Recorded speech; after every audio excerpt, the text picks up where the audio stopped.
So we've configured a DRS cluster and we've moved our two hosts into it. Our virtual machines are now associated with the cluster rather than the hosts directly, but let's take a look at the configuration of a DRS cluster.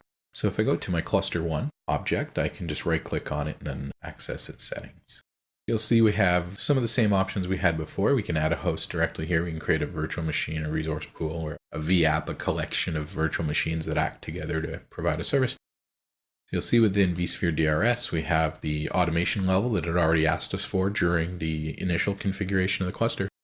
If we take a look at the advanced options, we'll see that we have the ability to provide override options of various types. And if you take a look in the VMware documentation, there may be some things that are useful for your environment. If we look at the DRS Groups Manager, we can create groups of virtual machines and also groups of hosts. And if, for example, some of the hosts within our cluster are faster than others, and some of our virtual machines are of a higher priority than others, we can actually use those definitions and create relationships and so on. In this case, I don't really have a large number of virtual machines or a large number of hosts. So if I take my two Windows virtual machines and add them over to the other side, then I'll create Windows virtual machines. And this is actually useful because what I'm going to do is I want to create a rule that says I want to keep these two apart. They're not really configured with any services in this environment, but if those were two domain controllers, for example, that I was virtualizing, it'd be much better to have them on two different hosts. So if I have a host failure, my service continues. And I'll just create one group and put one machine in it. Once we go into the rules interface, you'll see that we have the option to create different types of rules, such as keeping virtual machines together, keeping them apart, or associating a preference for certain virtual machines to certain hosts.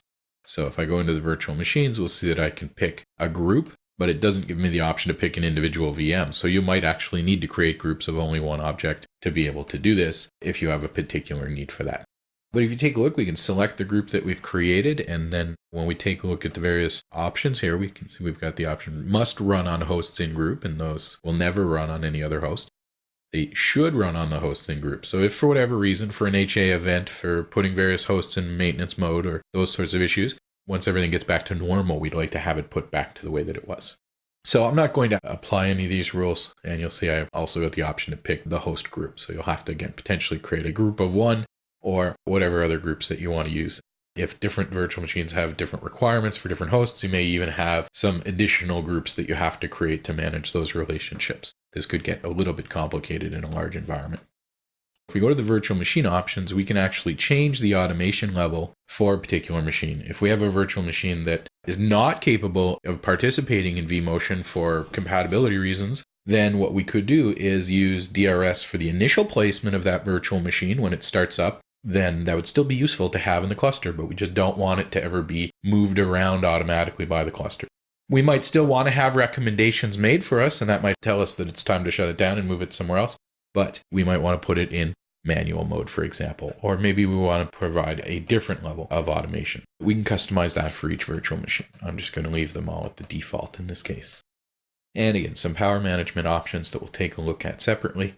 If we go to VMware EVC, we can see I've currently got it disabled, but we could enable it here.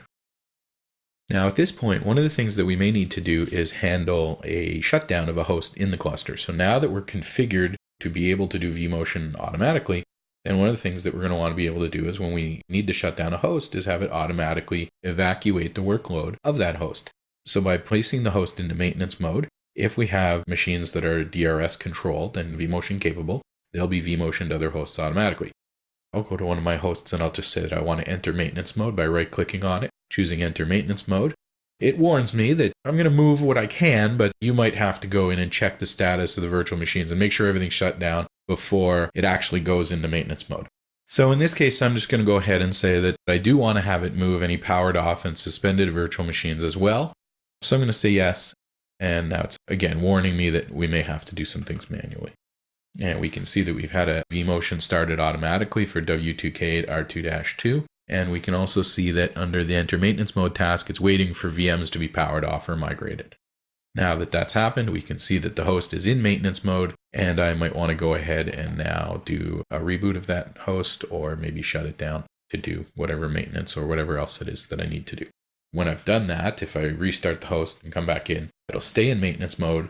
I can verify that it's working the way I expect. Maybe I'll be going into the configuration tab and making sure that it sees all the data stores and sees all the networks, just to ensure that I have a high degree of confidence that this is going to come back up correctly and not interfere with the cluster.